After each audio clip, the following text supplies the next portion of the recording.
everybody? We are back for another episode of The Green Room. I am Mark G, as usual.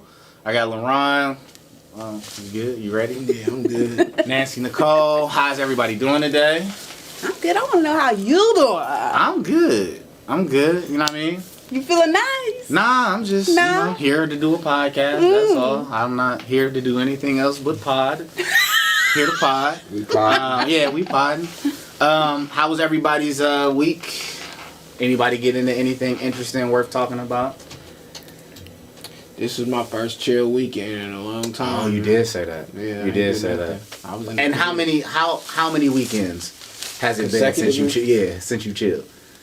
Like 12. Wait, so you've been out here 3 months straight, Like, and it's the first weekend. What is this? This is about to be August next week. Yeah, it's been about 3 months. Sheesh. So what you do, was it like a good opportunity to regain? Yeah. I was getting disgusted with myself. Wait, why was you disgusted? Disgusted? With I don't really want to go into it, but I just was getting disgusted with myself, so I had to sit down and like recuperate my mind. Sometimes you got to refocus, recalibrate. Yeah. Ain't nothing wrong with that, man. You should never be disgusted with yourself. So Yeah, whatever I get doing, disgusted with myself on a lot of shit though. So Nancy, what you getting into this I week? ate 3 bowls of honeycombs last night after I was high, and I was disgusted with myself. 3? 3. At least it wasn't whatever that bullshit you was eating the other week. So it's the avocado. This Avocado toast? no. No. He mixed. Tell her what you mixed up. So it's the avocados. I put cheese, sprinkled cheese over top of it, like a potato. It's like just cheddar, jack, whatever. Then I melt that. On a potato, you said? No. So just avocado. I cut the avocado like a potato. You cut it in half. You took the seed out. Right. So you put some cheese. I'm trying to follow Then you. I boiled some eggs. Okay. So I boiled eggs. Slice them up. I guess you can say slice. I more like put it in my hand. Bro, that's Thanos some high shit, man. It Thanos them. That's some high shit. I squeezed that. What else did you put on there? No mayonnaise. What did you squeeze? What you squeeze? egg. Oh, you squeezed the egg on top of the avocado. Okay. So it just kind of like came out. And then what else? Was that it? Nah. That sounds crazy. He came on. I put French fries in there.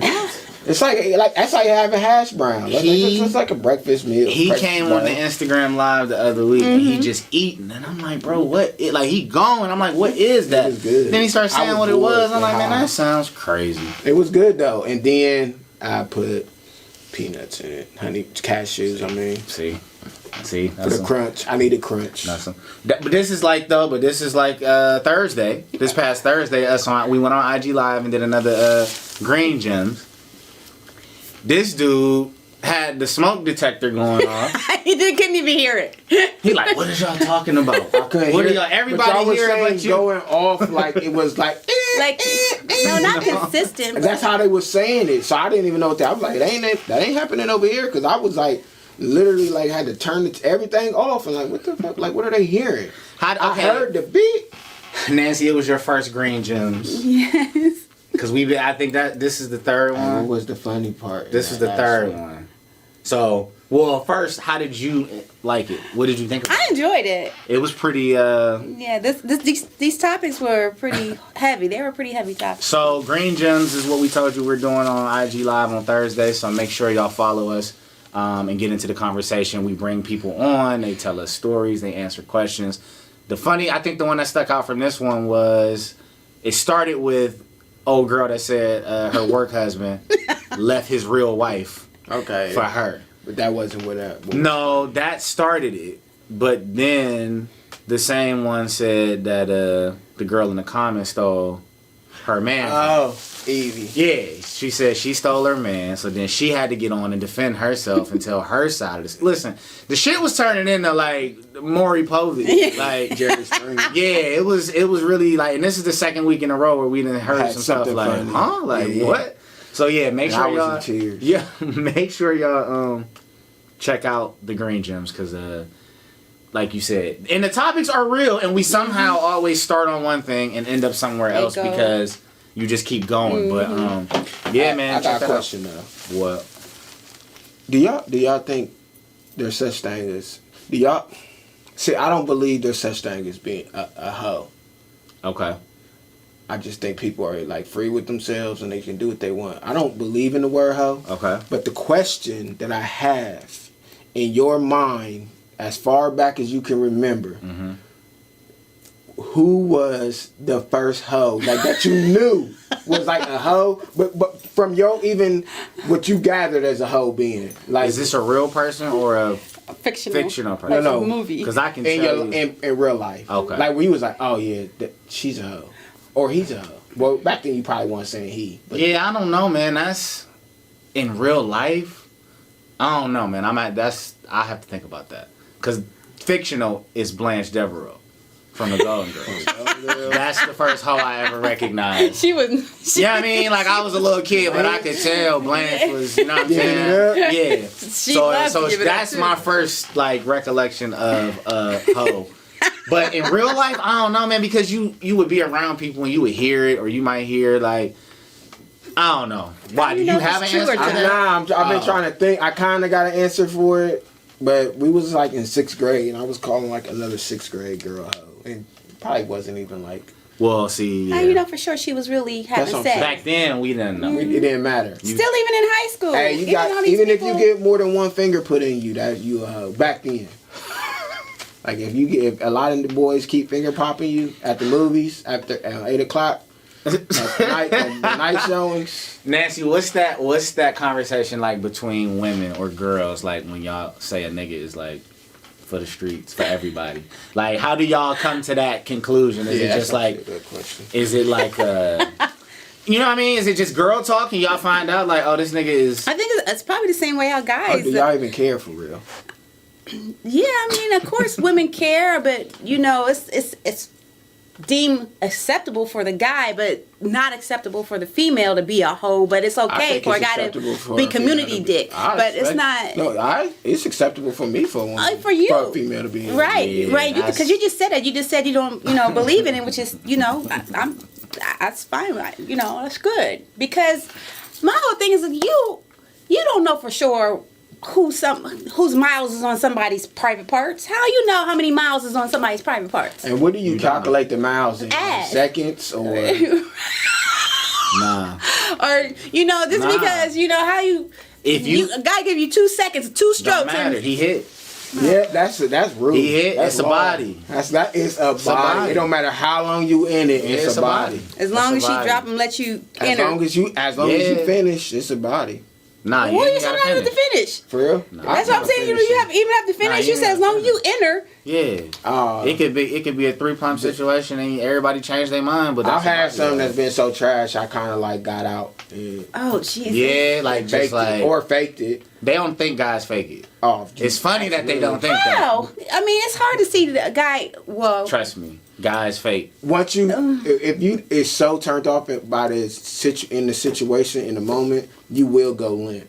I'm not saying that you can't, happen. But and then even then, when you know it's about to go limp, all you gotta do is shake a little bit. So she can't see the fact or feel the fact that, especially if you wearing a condom. You wearing a condom, you Most can't. People don't normally. Especially if you wearing a condom. Because I mean, for real, like the time keep going. You like, man, this taking too long. Like, man, I'm tired. Yeah. This shit ain't taking me. Like, we going about our business. What you go? Yeah. So male definitely dudes do be faking. Oh, for sure. I mean, But how did we get there? Nah, you asked who was the first. No, I know that, but I don't know. I don't know. No, we was talking about how women feel. Oh yeah. And guys and the whole and not for you in particular, right? But just in general, is that an instant turn off for women? Like if you heard the dude been around, like.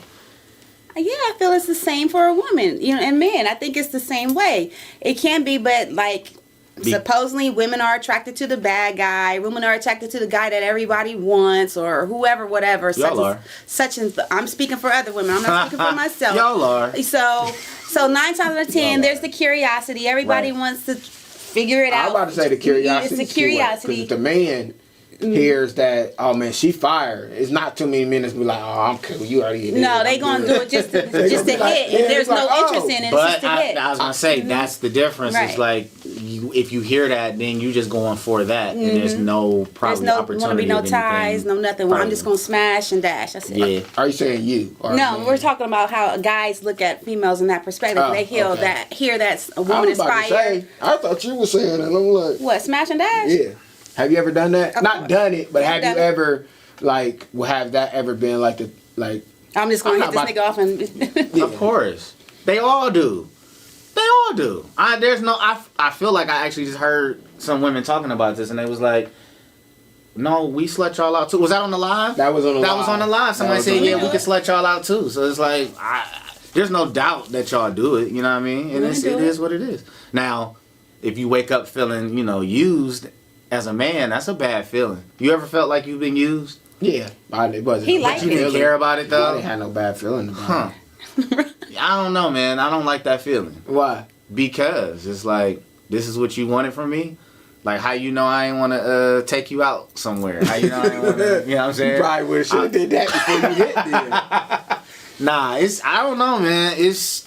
I don't think I've ever felt like that. You've never felt I'm trying to think. I'm sure I have, but not I can't really. Yeah, I don't know, man. I think that we both do it to each other. And sometimes you just gotta take it for what it is. Like, especially as a younger, when you're younger, way younger, you don't be feeling used. It's kind of like when you're way younger, you do feel used. Oh, not when you're younger. It's just like, all right. Maybe for a guy you don't, but for girls, man, that's for sure.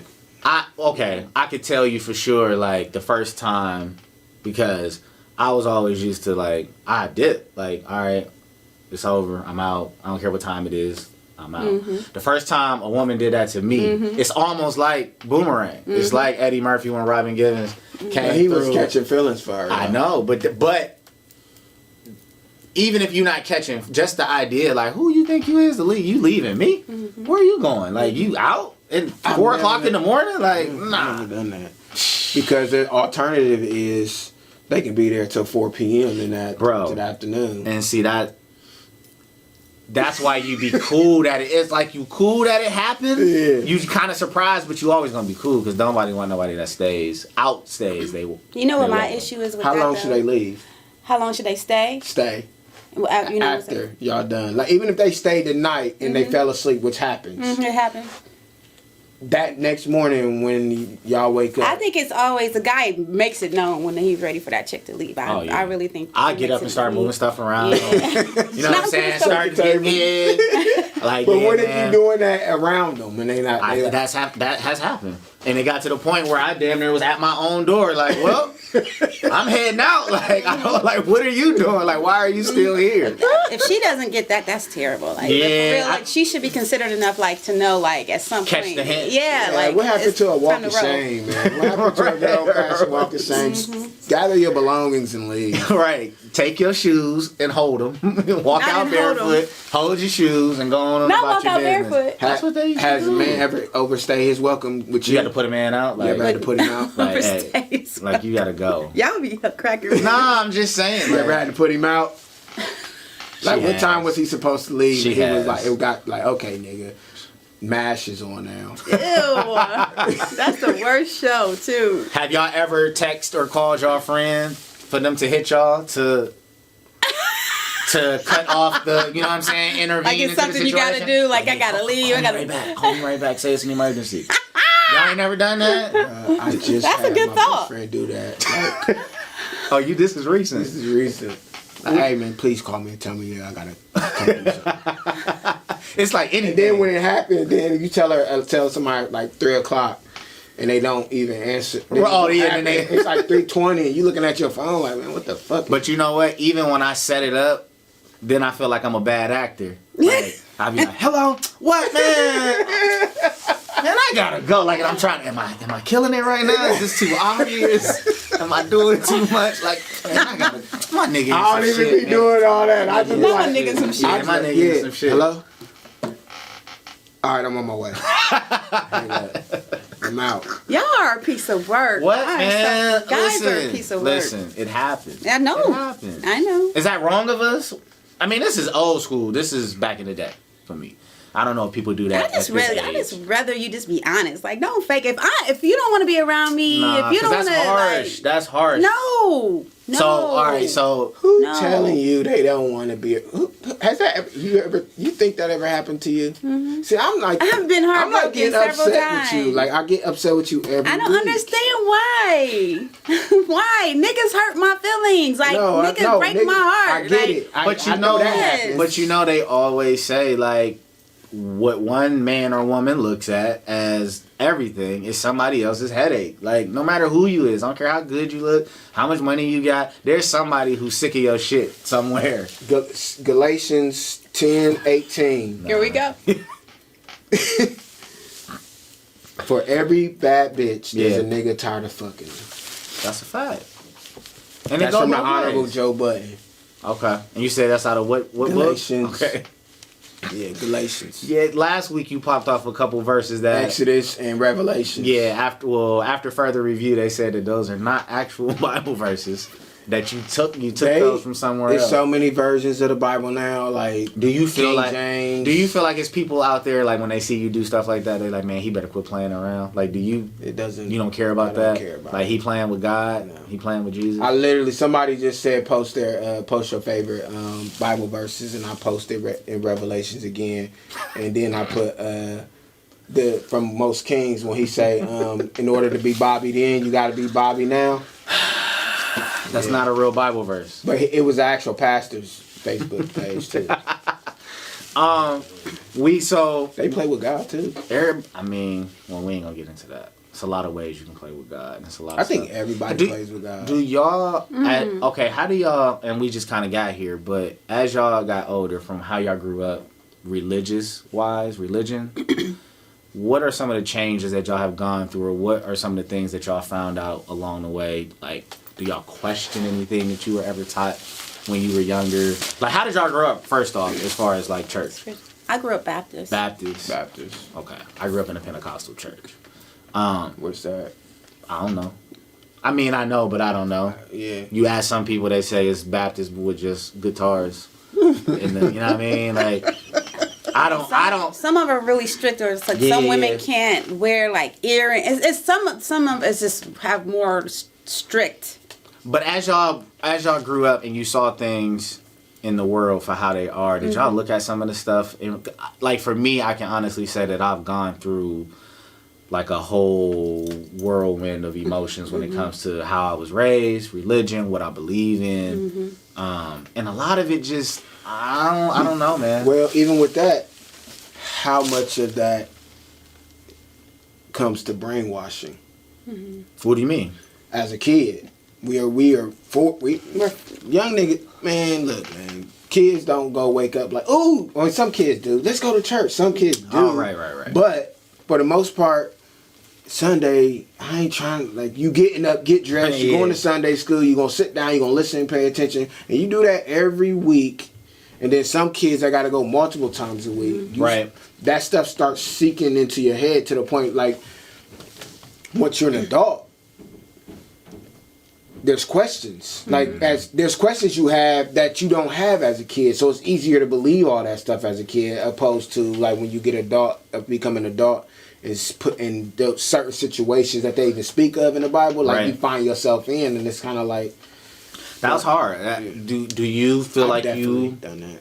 Are still like on the same path from childhood to now? Have you changed anything? I definitely ventured in or tried to have the opportunity to learn about other per se religions. Like I wanted to, I did welcome the Jehovah's Witness in my home a few times just to see and hear their perspectives. Not saying that that's exactly what I'm going to, convert to or whatever, but I've always had an interest. Like, what is Buddhism? What is Hinduism, whatever, and Muslims, and I always wanted to see the comparisons. I mean, there's similarities in all of them. Right. But but they're all, I think that's for me as I got older when you start to see, these books are man-made, and it's just certain things where, and like my mother, my mother is devout. Like she don't play that. Like I don't have those conversations with her, or because I don't even want to go there. Because even at this age, me questioning anything is like, you better get right with Jesus, boy. Like that's the end of the discussion. But I don't know.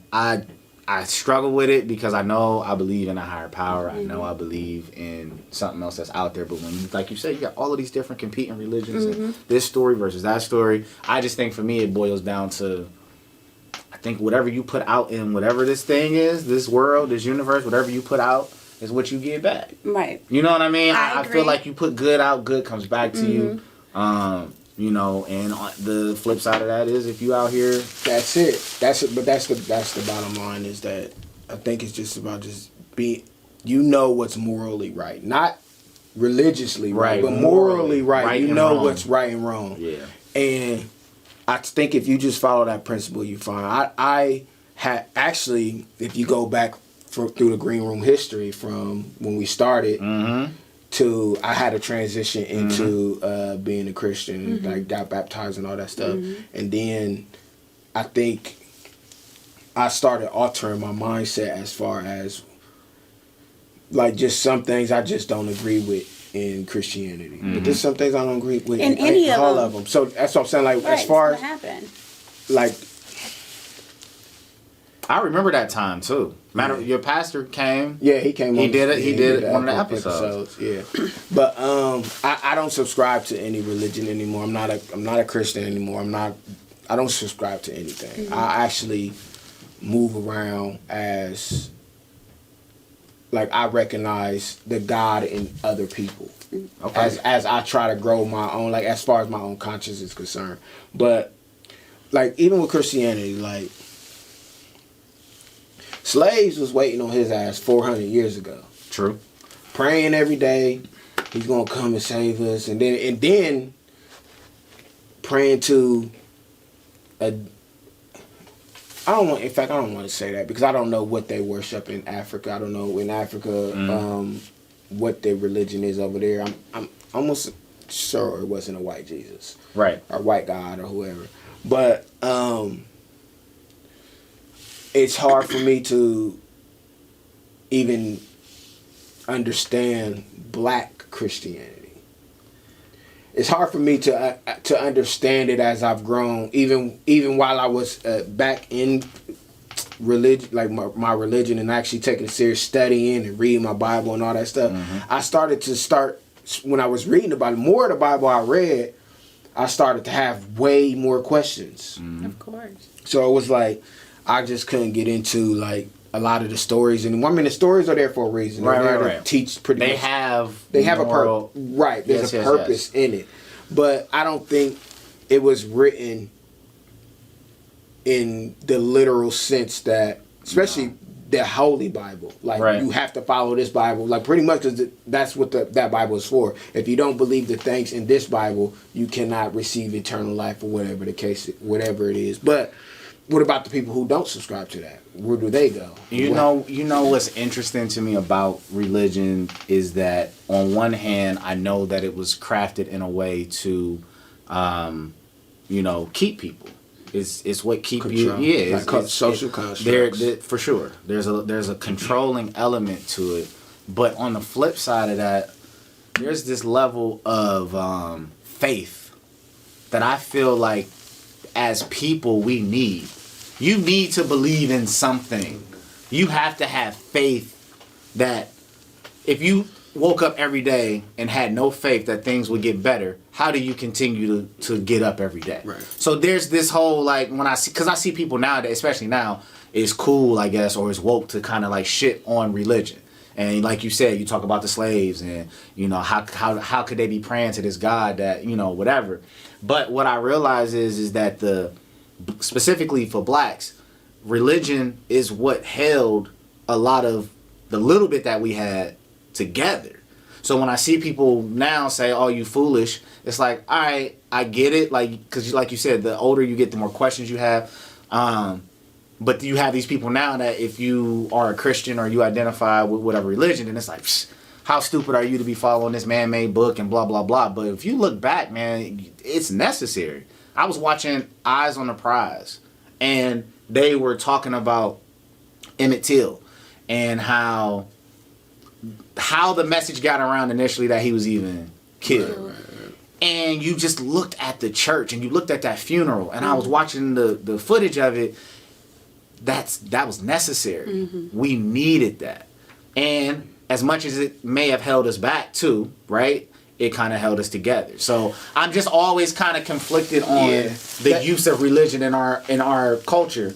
Yeah, but that's why I don't really have the conversation with people outside of my people. Right. Because I never want to tell anybody who they feel their religion saved their life. That is, if that's what you feel that happened, then I'm all for accept it. That. Yeah, I accept it. The projecting, same way I won't project my views on other people, just don't project your views on me. Yeah. But even in Christianity, that's their job, to project the Bible onto other people. That's what the job That's what it is. But yeah, I don't think it's the job to project the Bible. I think the job is to tell a story. It's to let you know that to believe right in the Father, the Son, and the Holy Spirit. Yeah. Do y'all feel like, so I wanted to ask y'all, there's a saying that, because we're talking about character, we're talking about religion, we're talking about us as people, like right and wrong, right? So you always hear, when it comes to like violence and gun violence, it's like, guns don't kill people. People kill people, right? Mm-hmm. So I don't know if I ever asked y'all like stance on gun, and I'm asking this because here, at least in Columbus, this uptick of violence, I mean, it's been bad since, last year was a really bad year during the pandemic, but it's only getting worse. Mm-hmm. And I'm talking about like just brazen, you saw Bar 23 or whatever that was on High Street and Short, shot it up. Scully's the other night, shot it up. The one thing we was talking about with the, the situation, is just violence. And a lot of people say, well, people gonna do whatever it is that they do regardless if they have guns or not. I want to know what y'all think, because my personal opinion is that, there has to be somebody behind that gun, but because guns are so readily accessible now that everybody's got them, small ones, big ones, like everybody got a gun, 12-year-old, 13, all the way up. So it's like, to me, there has to be a person behind that gun, but if it wasn't so many guns, like would this violence be the way it is? Like, are y'all pro-gun? Are y'all pro? I'm pro-gun, but I don't like guns. I don't like guns personally. I hate guns, but I'm pro people's right to have them. But I also am in the crowd of people who think that they shouldn't be so easy to get. It should be more of a protocol, and more of a process to own a gun. Yeah. You just shouldn't be able to just go get a gun. Like, you should have to go through a lengthy process to actually get it. But I'm not against them. I just don't like them. I don't. Right. I don't. What you think, Nancy? I agree with LaRon. Like, I definitely, if I feel the necessity that I need it for my own protection or whatever, of course, I want to be able to have access or, get one if necessary. But I don't like the fact that you're just, anybody. There needs to be more laws. Need to be more rules, stipulations.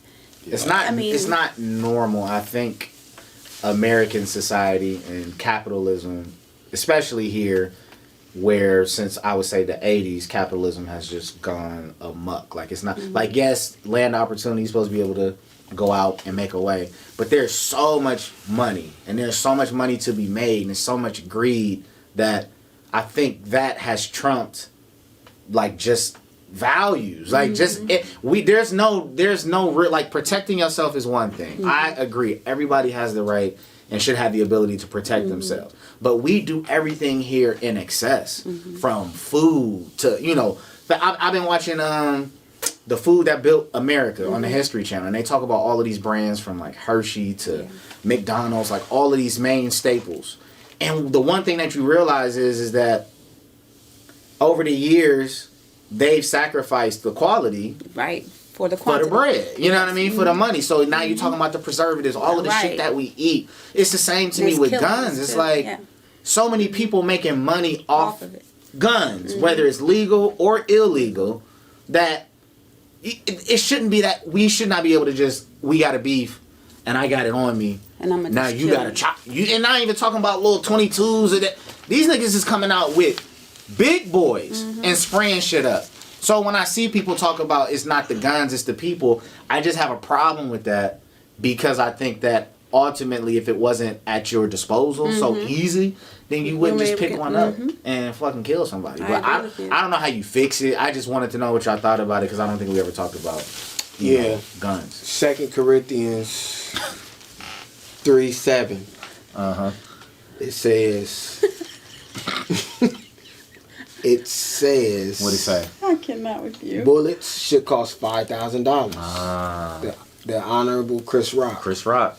He said, Chris Rock. If you upcharge the money, upcharge the cost of bullets, it'd be less innocent bystanders. He is to this day, like, there's nobody on point as he is. His is so smart.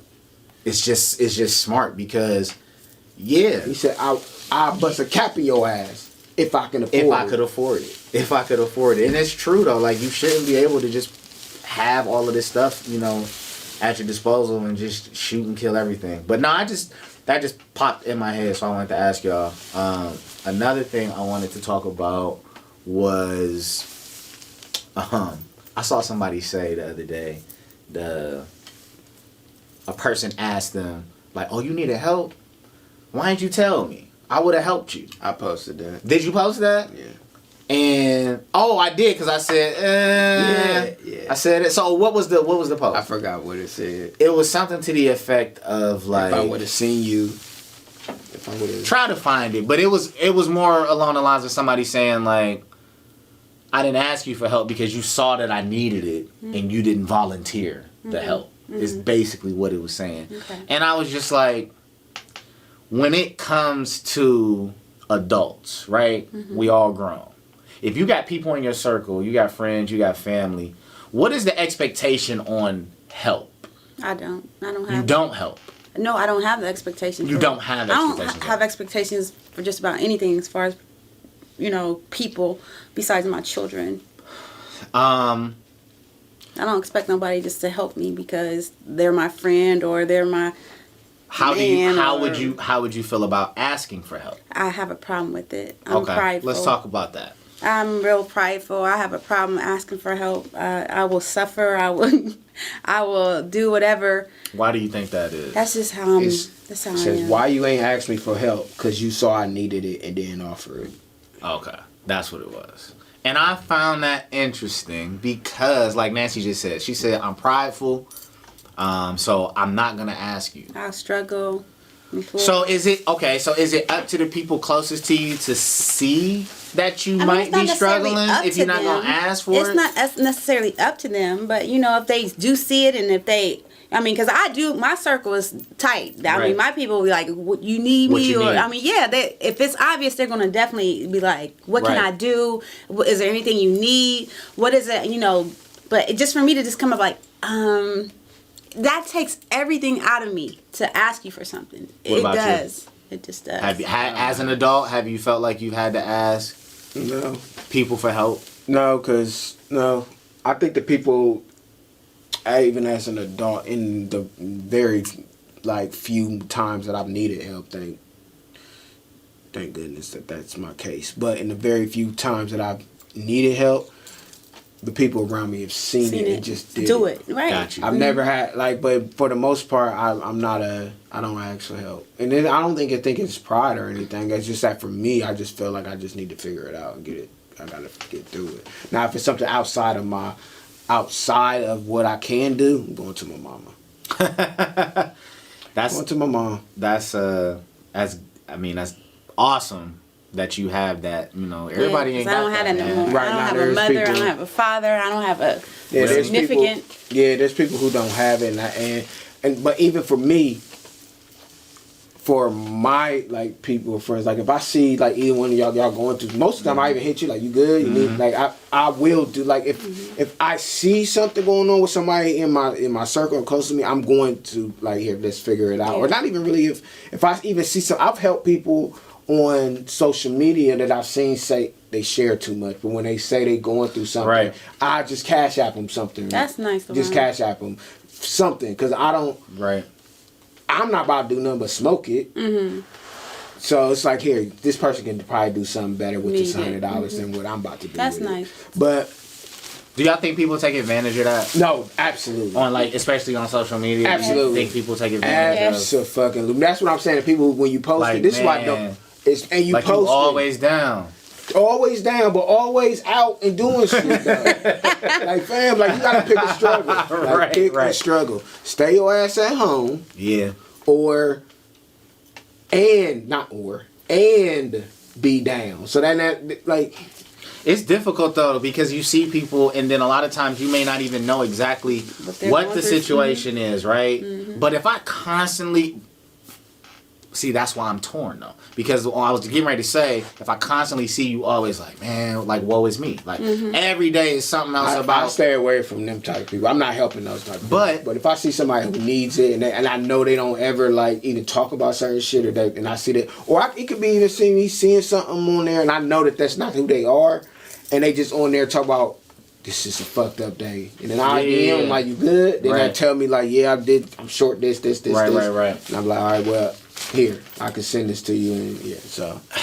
I don't know, man. Do you help people? Like, do you help? Like, let's say there's a GoFundMe or somebody. It depends. Okay. On the situation, if I feel like, I have an intuition. If I feel like it's legitimate, and if it's, I feel like this person really sincerely need it out, I'll try to do what I can. But a lot of times, people just need time. Need someone that really just, it's not always about monetary. Sometimes it's just the time, for you to give to really assist them. I think we need to do a better job, though, at, it becomes cliche now, like, check on your people, check on your strong friend, check on you. But it's literally it's so true. But I do think that as adults, you get caught up. Like, everybody's busy. Everybody has, I got a question, too. Everybody has things going on. Well, I don't. Somebody has a question? Yeah. Okay. But no, I really do think across the board we need to do a better job at checking on each other. Bad at it. Or even just sharing experiences. Because sometimes you don't realize that people are going through something that you going through or been through where you may be of some assistance or help to them. Right. But we so guarded with, I don't want people to know my business or my struggle that I'm not gonna put that. I don't want to put myself out there like that. Right. But really, at the end of the day, a lot of us go through the same exact shit. That's me. That's you. Look, I can tell. You hit the nail on the head with me. Yeah, that's why I try to be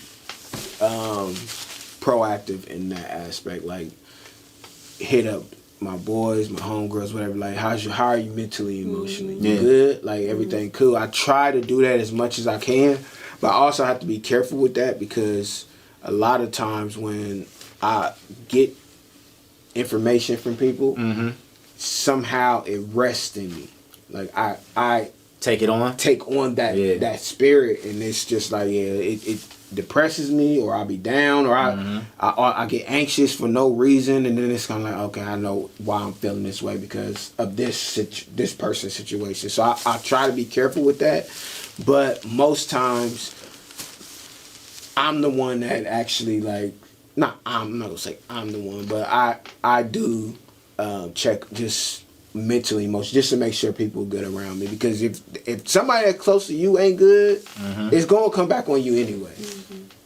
Wait, some way, form, or just fashion. Because of their situation and y'all being close. Yeah, it's going to come on. It's going to affect you in some way. So you might as well just jump on it and help the person get through whatever they're going through. It's hard though. Like Nancy just said, like, but real quick to go back, like you said, you was like, when he talked about his mom, and you said, I don't, mother, father, like, does that shape in some way the way you move around your fam, like that dynamic?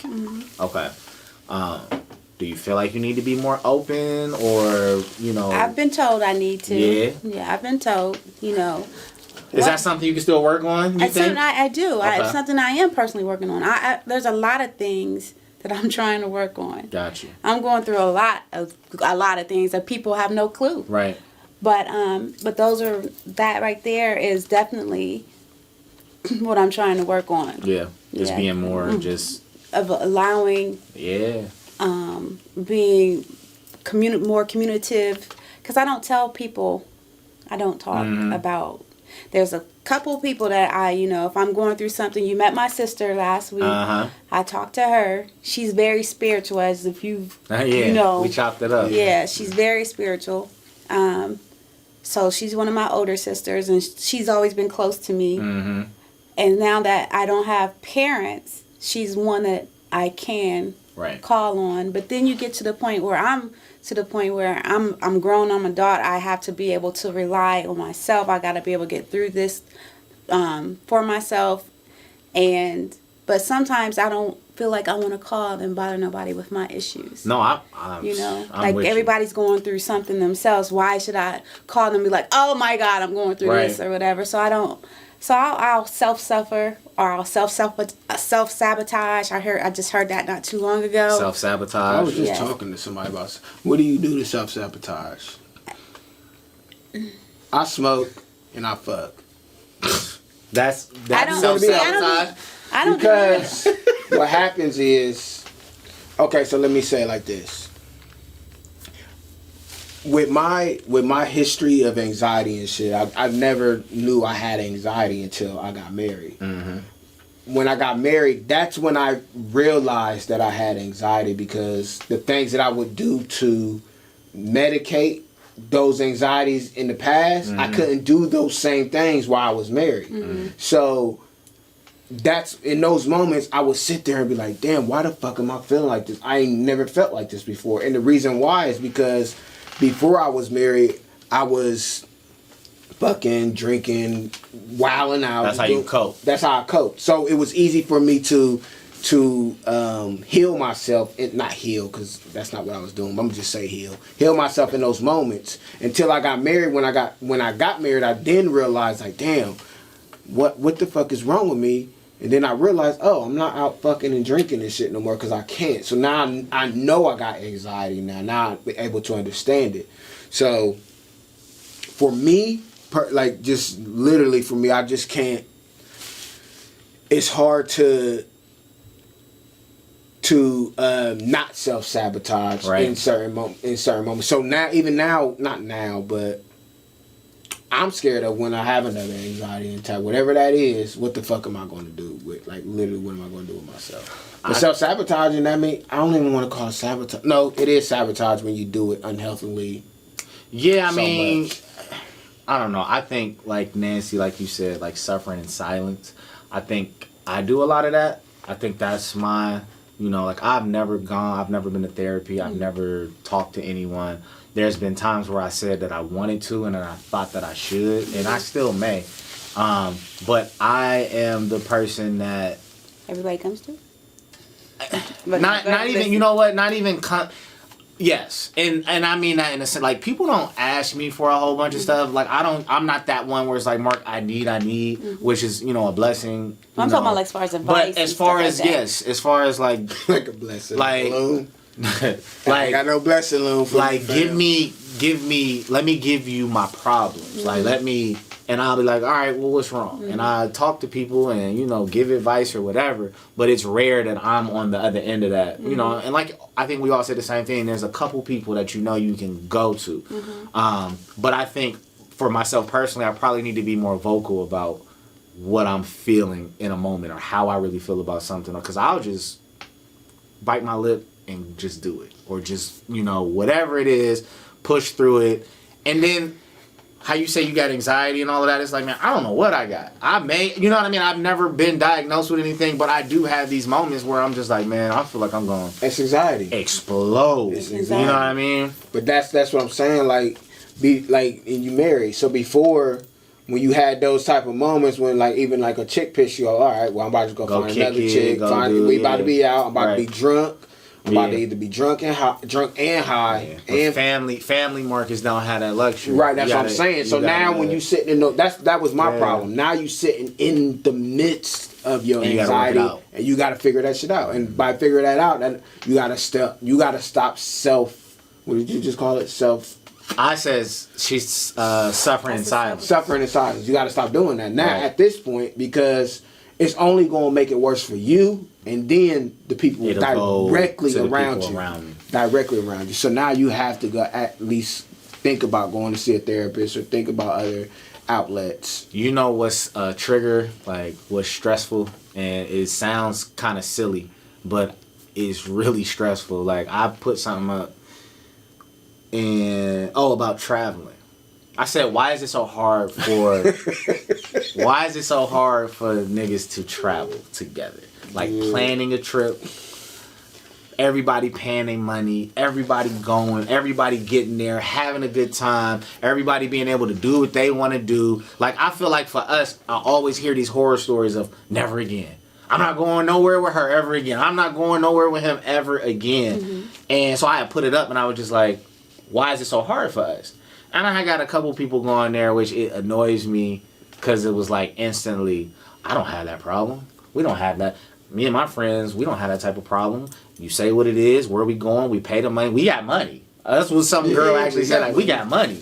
And I was like, that's cool, but for me, I think the people, and everybody be fronting nowadays, and I'm not afraid to keep it a buck.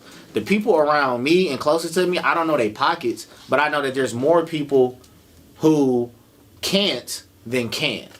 And that's just, to me, that's the culture that we come from. If you come from, like, if you didn't grow up with it, and I don't know too many people that grew up with it, we all still trying to get to it. But let people tell it. It's like, oh, well, we going here, and we doing this, and we doing that. But it's like a lot of people that I would want to go somewhere with, we are the ones that would have to, like, really sit down and, like, bro, we got to pay this by this time. We got to, And so I just want to know, why is it because of, like, the money aspect and, people can't do, because you might go somewhere and, like, how niggas went out for homie bachelor weekend, and it's like $500 for a table, or this for a table, per person, or whatever. I'm not doing that.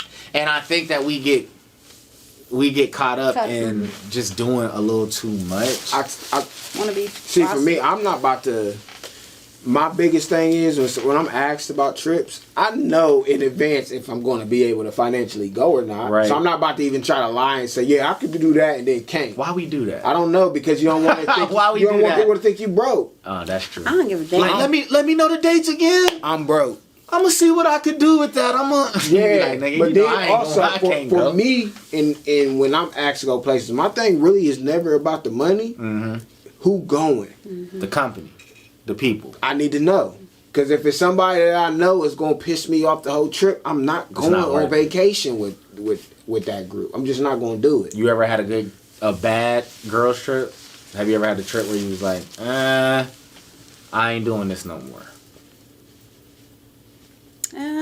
I probably have. I've been on several trips. I don't think nothing that sticks out to you. Not right now, no. Because if I have, I can remember, like, right now, like, so your girls' trips be like girls' trip? I haven't been on a girls' trip. The last one you went on, I bet you that mother was lit, wasn't it? No, I'm seriously. I have not been on a per se girls' trip, and I can't even tell you. When was the last one you went to?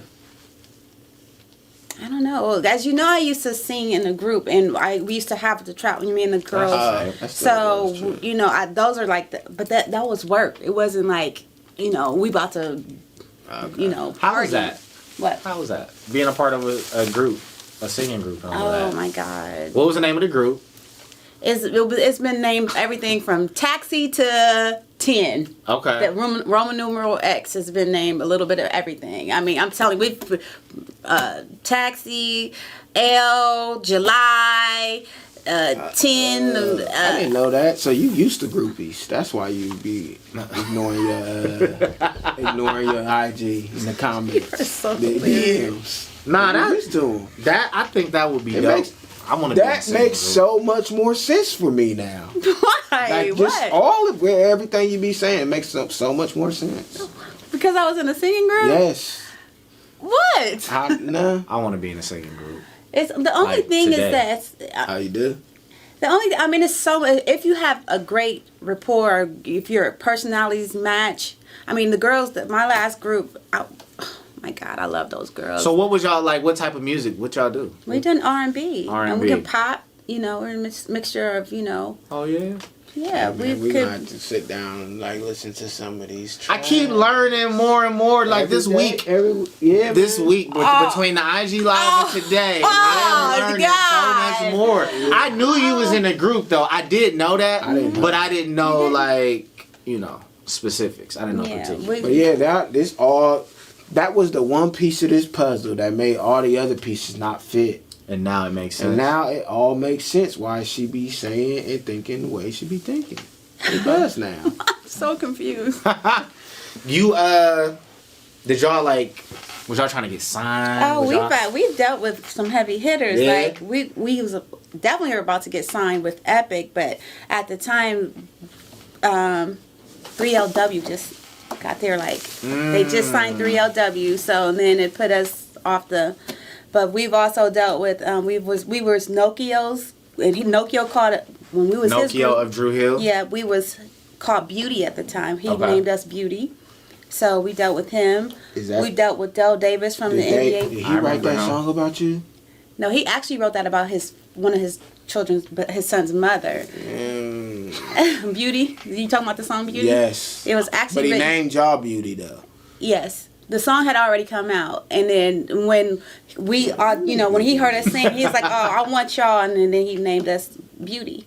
So how was that it's funny that you said 3LW because I just was watching. They got some show. Encore. Yeah, yes, I'm watching it too. Me and my wife I watched the first episode with all of them old girl groups, and just that first episode, I was like, damn. But Keely.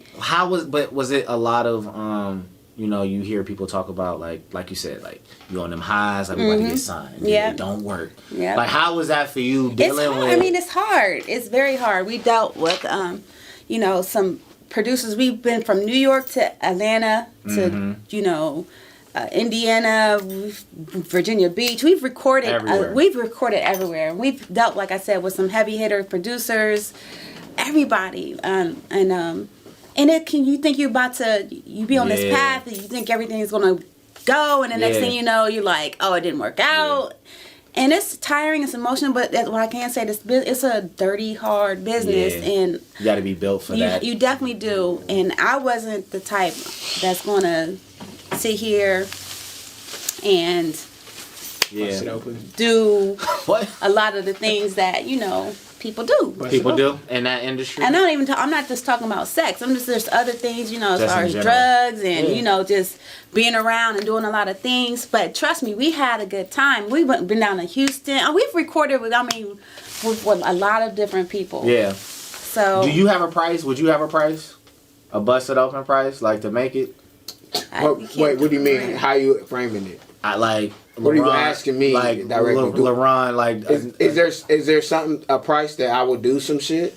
Yeah. Depends on for whatever shit. Price of fame. I was gonna say for whatever your goals are professionally, whatever it is that you want to do. If somebody said, "Here, this is yours and you can have it," but it's gonna cost you. Not no gay shit. I can't do it. But what about if it's a woman CEO or something like Eartha Kitt? But see, your mind instantly went to sex. It might. What else is there though?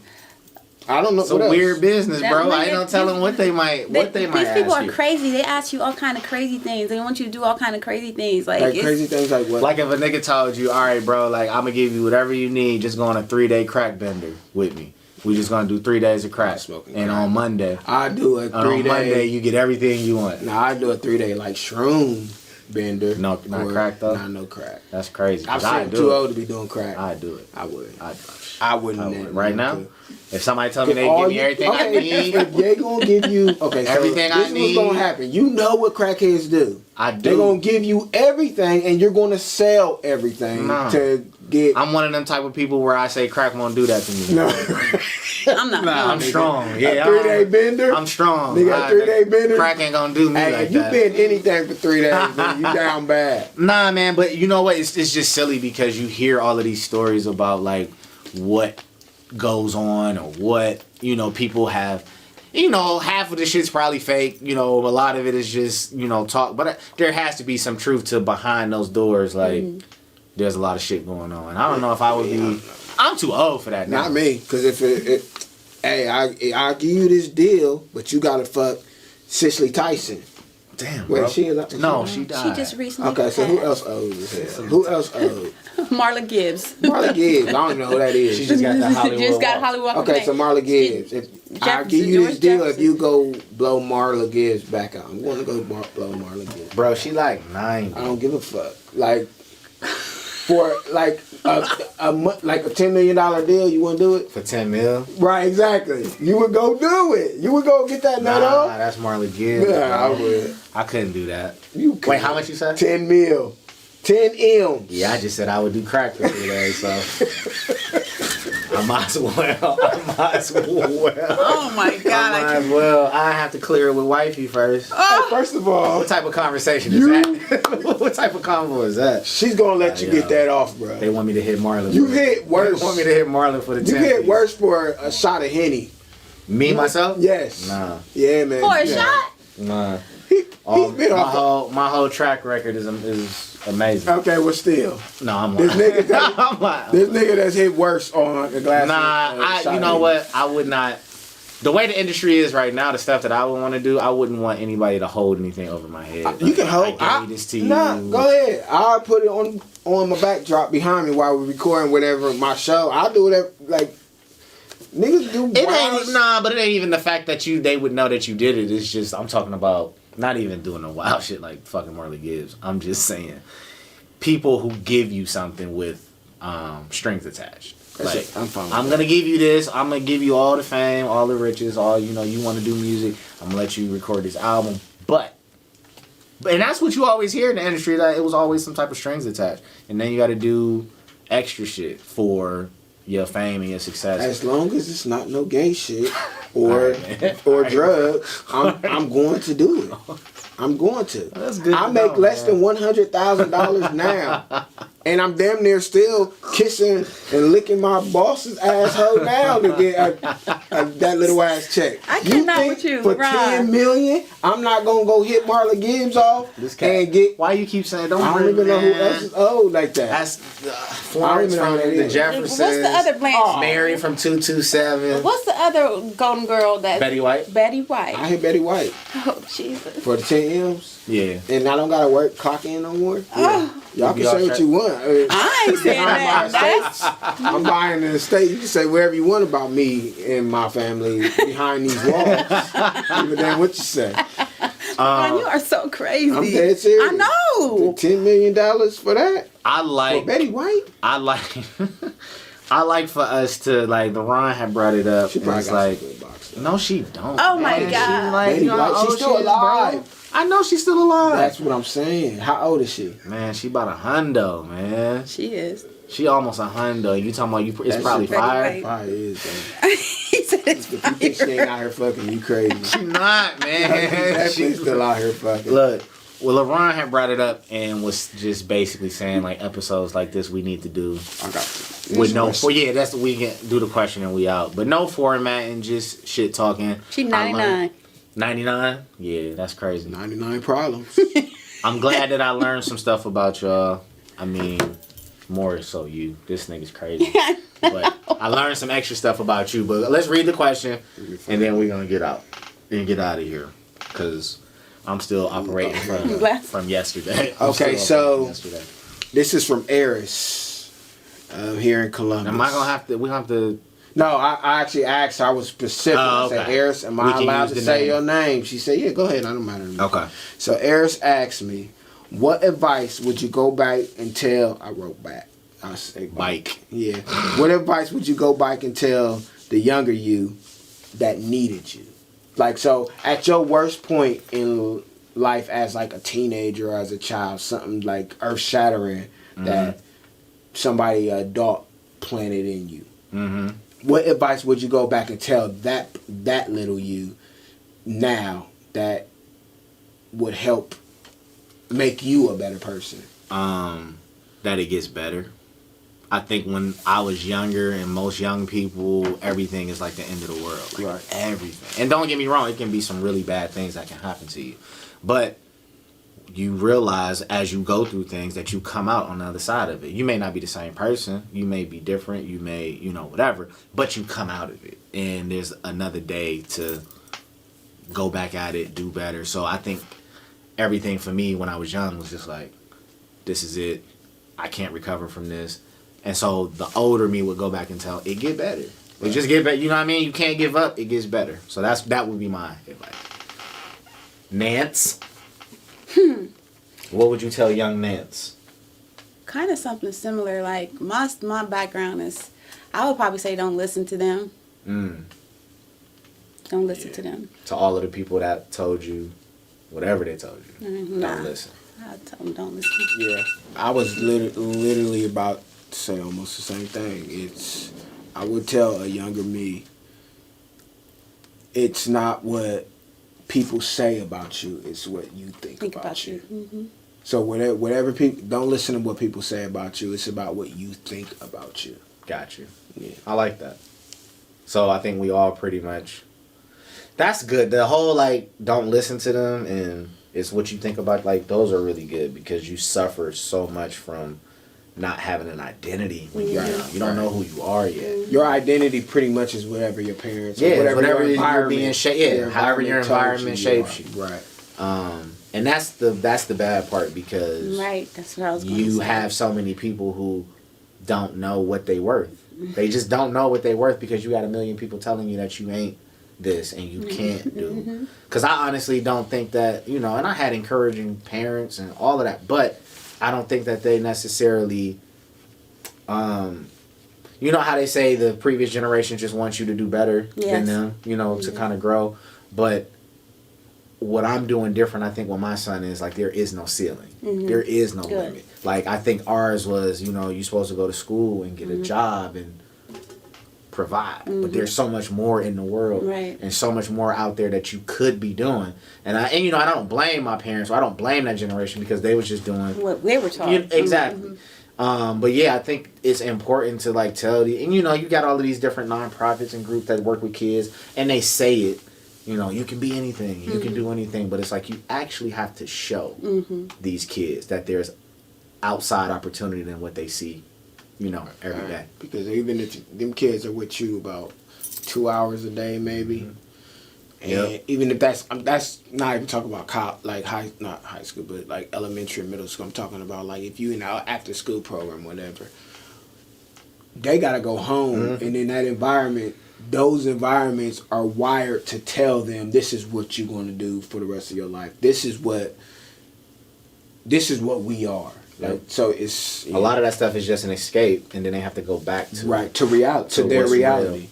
And a kid, no matter how imaginative they are, when they're stuck in their reality, this is their reality. This is the things they see. This is what they actually conform to. I think I don't know. This is a whole nother topic. This is another episode because when you say that, right, you have these people who want to do good in the community and they want to do these things for the kids, but like you said, that's only a small portion of their time in their actual reality. It goes back to me how they say it starts with the parents, and there's this big back and forth about, because there was someone who, it was a 17-year-old that got killed in my hometown, and it just ignited this whole back and forth about the city and blaming the police and why are they not doing anything about crime, and the mayor, and then it was the parents, and it's the schools, and it's just all of these different pieces that people look and turn to place blame when these kids don't get what they're supposed to get. So I just think it's a conversation to be had, and it's I want to talk to people in all of those facets. I want to talk to teachers, I want to talk to parents, that are in these environments that may not be able to provide for their kids, because we got to figure it out. Because did y'all see the 17-year-old girl, 16-year-old killed a 17-year-old out here? I just heard in Hilliard, West Side. Yeah, I just heard something. I have not been watching the news. I don't watch the news. And that's the thing. When we stop watching the news, especially my daughter at home, it literally stresses her out. Yeah. So we don't watch the news. So I only try to pay attention to stuff that come across my phone, but I've literally stopped watching the news. And I just heard that somebody had posted something why are all these women getting shot in Columbus? So I didn't even know that had transpired. Like I didn't even know that 16 to 17 years old. They were sick. They were fighting. They were in like, it was like a regular little neighborhood, right on the west side, kind of right by in Hilliard. Ain't no regular neighborhoods in the west side. Well, but I'm saying like that's why I said Hilliard area. It was like a little further. So it out. wasn't No, it wasn't on top. But they were just fighting, and I guess a group pulled up in the car. Girl got out, fighting the girl that lived. The girl come out, they fighting. In the middle of the fight, one girl went in the house, grabbed a gun, came out, shot the girl, killed her. And we're talking about 16 and 17. And that goes back to my original thought about the gun stuff. It's just like, in what... Why is it so accessible? Yeah. Like, fight, everybody... And I know we sound like old people. It's like, man, get back to fighting and get back to, we used to fight it out. But it's I don't even want my kids fighting. I don't want them to fight. But I get it. I get it. I get that part of it. But even with my kids, man, I'm raising my kids like nerds. I don't give a fuck how much. Like, I was told when I was young. So this is the difference. Like, this in this same context of what we're talking about. When I was younger, I was called by one of my mom's boyfriends, called me for reading. Like reading magazines, comic books and shit. And he did it so often, I literally stopped reading books and shit. I used to love reading. I'm talking about like first, second, third grade. But yeah, he used to call me that all the time, so I stopped reading. And like with my kids now, it's you want to read a book? Whenever my daughter asks to read something or she wants something read, let's pick up this, let's do whatever we got. I am not raising my kids to that's how you change it. Yeah, change comes from you as a parent actively saying that. But I think that's something, I don't know, man, we might need to try to get some people that we can talk to. And it's like, I'm not on no crusade to save the city or save the kid, I want that, but I know that it's a much more complex problem than just waking up and saying we gonna save the kids. Like, it has to be a for real concerted effort. That's for sure. So we might do that. But nah, man, we appreciate y'all for another episode. Again, like I said, this was just one of those ones where no real topics, the current events sometimes can be redundant. Everybody talking about them, every other show talking about them. So sometimes it's just cool to just shoot the shit, man. Yo. Versus. Who you got? Ooh. I don't know, man. I'm not picking. I'm just enjoying it. So it's the Locks and Dipset. And I keep going back and forth. I'm not even going back and forth no more at this point. I had Dipset at first. You did. I remember you said that. And then when I sat and actually thought about it, it just depends. Like what the rules are. When is it? It's the 3rd. So next week. Okay. So we'll come back and after that versus we'll recap it. I don't know who I got. I don't want to be wrong. You're not. Yeah. You don't know who you got because you don't want to be I don't want to be wrong. You look like a Dipset gal. No, I mean there were some nice looking ones, but Jadakiss is that dude. Are you like okay? Jadakiss is that dude. Yeah. How you doing, Sam? What? That was not it. That was not. I can't do it. I can't. I don't know how to do his little sound effect, but his sound effect. There you go. Yeah, that was. There it is. Sheesh. I can't. She said. What the fuck was that? There you go. Oh my god. I just know. Well, I can't do a sound effect, but his lyrics are fire. So. Hey, we appreciate y'all for another week. I guess we're gonna try to do another Green Gems Thursday. I don't know what we're not trying. We're doing. Yeah, every week we doing Green Gems. A lot more people have been participating, joining in on the lives. They like it. So we're going to keep doing it. Yeah, it's been really interesting. So yeah, we're going to have to we'll get back to that this week. We'll let you know the topics. But as usual, follow us all social media. Any questions, the Green Room Pod 3 at Gmail. Do the whole thing, man. Like, share, subscribe, tell your mama, tell somebody. Tell somebody something. Yeah. Because we over here giving y'all premium content. And you know what I'm going to do starting next episode? I'm going to talk shit about people that I think should be watching the show. Like, I'm talking about people close to me. And I'm going to talk shit about them, and I'm going to hide it at the end of each episode and see how long it take them. Because I know that if they ain't watching it, they ain't going to never know that I talk shit about them.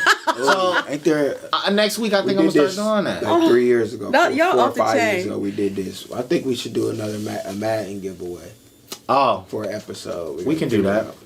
Yeah, we should give some shit away. Gift card, game, something. So we'll put that together. But yeah, it's the green room. I am. What? Do the sound effect. Next episode. There you go. We out. Wait, what you say? Do you? Hey, it's the green room. LaRon, Nancy, Nicole, Mark G. We out. That I made y'all day. Terrible.